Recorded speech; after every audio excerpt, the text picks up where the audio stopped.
What is one thing that has improved your life so much that you wish you had done sooner? Comment. 1. Stop arguing with random strangers on the internet. 2. Sometimes I write a comment event and then delete it and go on my way. 3. You'd be surprised how well doing something, even if you hate it, can combat certain depressive emotions, especially the ones that convince you that you're useless or a burden. Answer. This is great advice.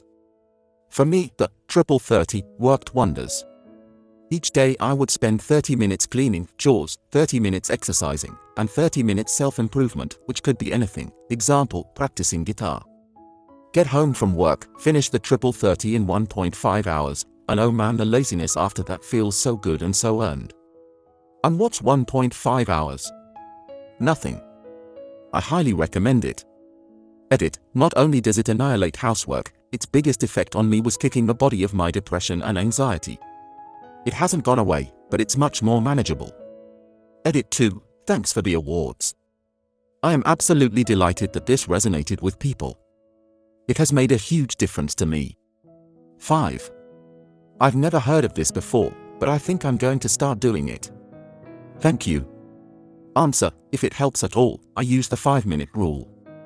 If it can be done in less than 5 minutes, it's a requirement, like wiping down my counters, clearing the coffee table, a couple of jumping jacks, a short yoga session, a quick chapter of my current book, etc. It helps me prioritize things, especially when I lack motivation that day. I often find that I end up cleaning the entire kitchen, or finishing a book, or whatever, but making it seem smaller helps me. 6. I do this, too. I call it not having a 0 day. As long as I've done something, even a shower, it's not a 0 day. Response. Thank you for this reminder. I worked as scheduled today. I found time to do laundry and dishes. I made dinner for the kids. I still feel guilty about being on Reddit for the last 2 hours. But I've done real work and housework. I could have done more, but I haven't done anything. And that's something. So don't beat yourself up if your 1 or 2 things is all you can get done in a day. It's infinitely more than 0. 7. I started to see things as potential experiences and not just opportunities for achievement. Before, for example, if I took a class I only focused on the grade. If I didn't get a good grade, I didn't like the class.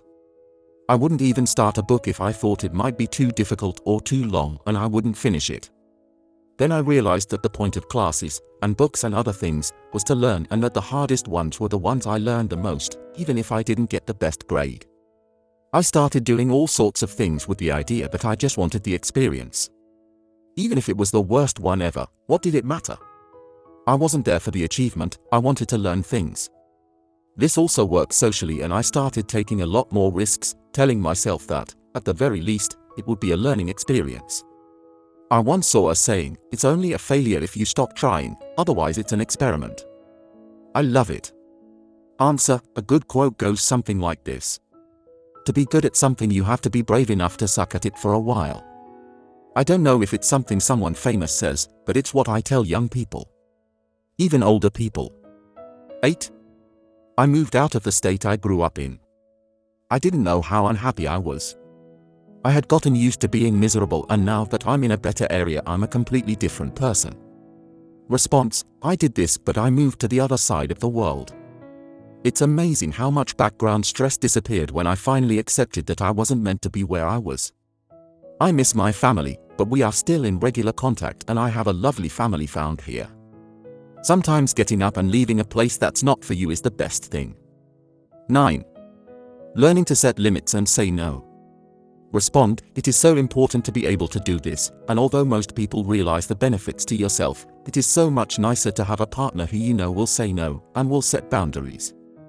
An ex of mine was very concerned about messing things up and rarely said no, or set boundaries, even though I was constantly pressuring her to set them and had to be very slow and pay attention to her, as she would try to hide any discomfort so I would know. This was due to her past and the way she was taught to act growing up, but we were able to work on it, and then she improved a lot. While it's always important to be aware of your partner's reactions to make sure they are comfortable, having someone to tell you when and when they are not comfortable makes a big difference. All is to say, don't think it's selfish to say no and set boundaries. It's much better for everyone, especially you. Have a great day, smiley face. ANS, it used to really hurt me when my husband didn't want to join me in something. We finally talked about it and I decided it was because I didn't know how to say no to something he wanted to do, so I expected the same politeness. It took him telling me, you can say no to things too, for my light bulb to go off. If I ever declined something growing up, it was considered rude or disrespectful to the person offering it. Response: if I ever declined something while growing up, it was considered rude or disrespectful to the person offering it. I was punished or blamed if I refused to do something or if I was out of my comfort zone. Now that I'm an adult, I still find it a little awkward to say no, even on its own, since it's considered a complete sentence. But I'm still working on it. 10. Daily exercise. It doubled my energy for an hour of my day. Answer: I have worked with seniors for years in the wellness exercise capacity, and you can absolutely pick out those who are and have been consistently active from the crowd. Not just in the form of exercise, but in all facets. Answer: absolutely.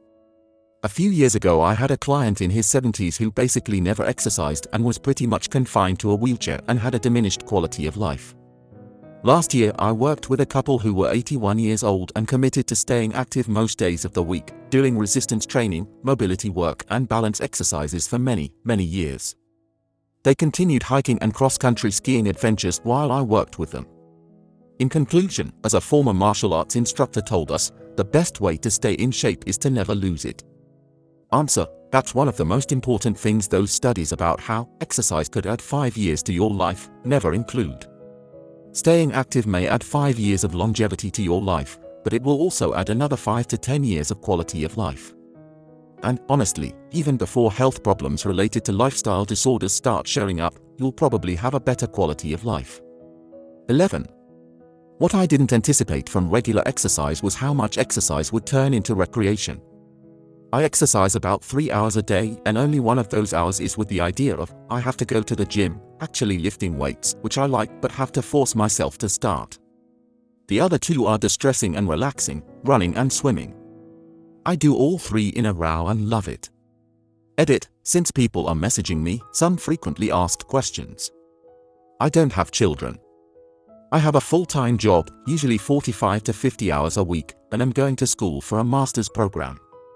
As I said below, I have completely rearranged my life to do this. What used to be idle hours on Discord or playing CS or reading have turned into audiobooks and podcasts, and occasionally Discord, while lifting and running, and swimming is just plain fun for me. I started because I was fat and didn't want to be fat anymore. I had tried it before and this time it just worked and I felt so different. I started by walking 10 minutes a day.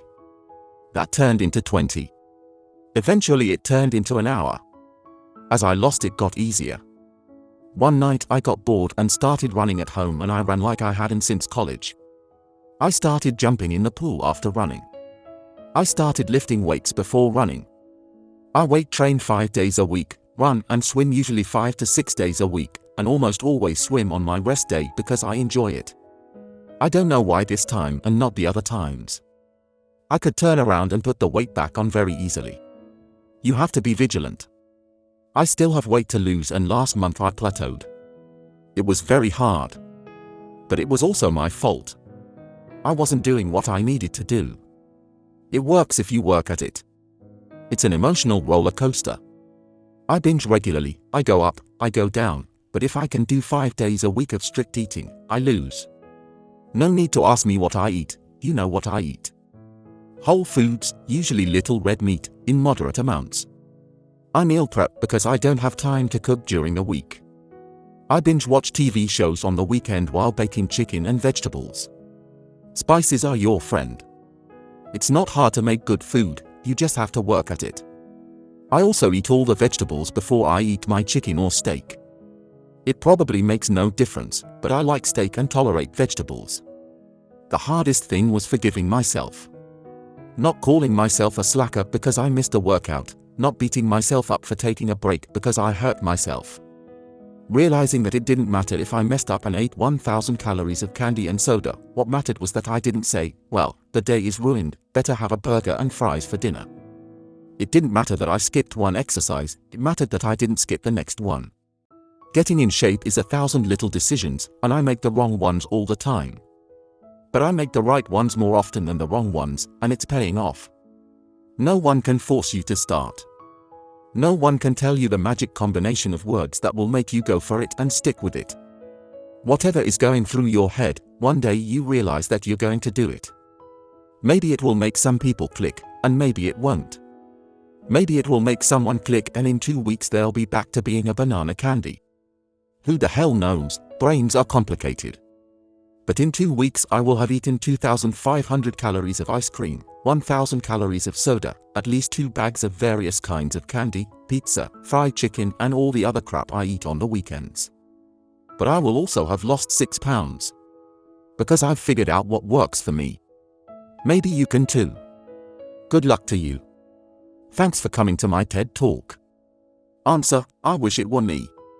After 20 years of lifting weights and swimming, I still hate doing both and find them both stressful. But I like how they make me look and make it easier for me to go mountain biking, which is my true passion. 12. When I was told I was going to lose my sight, it made me pay more attention to how beautiful the sky was. I can still see and enjoy watching the clouds at a level I can't even explain. Edit: thank you all for the love, you have made me very happy. 13. Eating healthier. Edit: getting a lot of questions about how I did it. Here are some suggestions with a reminder that this works for me, it may not work for you. If you really want to lose weight, consult a doctor and/or nutritionist. 1. I was a carb fiend. Pasta, rice, bread, if I had a carb, I wanted 4 servings of it. Sugar is also a carbohydrate. So I started watching the amount of carbs I was consuming per day. I was shocked. So now I am much more conscious of the amount of carbs I eat. 2. Based on number 1, portion size. For me, an open container of any size was a single serving. I pay attention to how much I should eat. For snacks, I'm addicted to smart food. You can order a lot of them in single serving sizes. 3. Vegetables. I have always eaten vegetables, now I eat more. What used to be 2/3 potatoes or pasta or rice with a meal is now 2/3 vegetables. 4. Cut down on meat. We usually eat a meatless dinner at least twice a week. At breakfast we hardly eat it at all, and at lunch it's about 50%. I would say that 90% of the meat we eat is chicken or fish. 5. I've always loved to cook, but now I'm broadening my horizons and trying things I didn't before. If you don't know how to cook, learn. Alton Brown or Ina Garten are good places to start. Don't be intimidated, you're not working for Gordon Ramsay, you're just feeding yourself. Learn the spices. Steamed vegetables suck. Fry that and eat it raw. Anything but steaming. Except boiling, that's worse. 6. Take lunch to work. If you eat breakfast at work, take it with you too. Same with snacks, unless you can get healthy ones there. 7. Don't beat yourself up if you eat a cheeseburger. You're going to fail. I fail all the time. Every day is a fresh start. 8. We only eat out or order takeout once a week. 9. Water. More than you think. Learn to love pee. 10. I can't do this now because I broke my foot, but a walk after every meal helps with blood sugar. 10 minutes after breakfast and lunch, and half an hour after dinner. 11. Everything in moderation.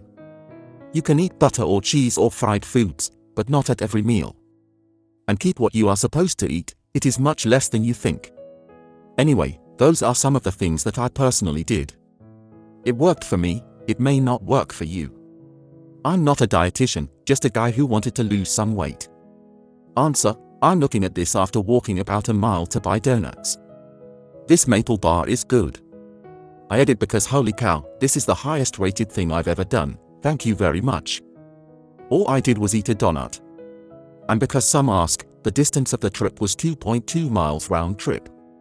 I said a mile because it sounds better. 14. Not everyone can afford this, but moving closer to work. My commute to work went from 45 miserable minutes in traffic glaring hatefully at the taillights in front of me to a pleasant 15-minute bike ride. I got an hour of free time each day and better health. Answer: the pandemic did me a favor in this case. I lost my job of 20 years because of it. 2-hour commute a day, which had just increased to 3 hours. I took a year off and then found a perfect job around the corner from my house. 4-minute walk. An absolute game changer.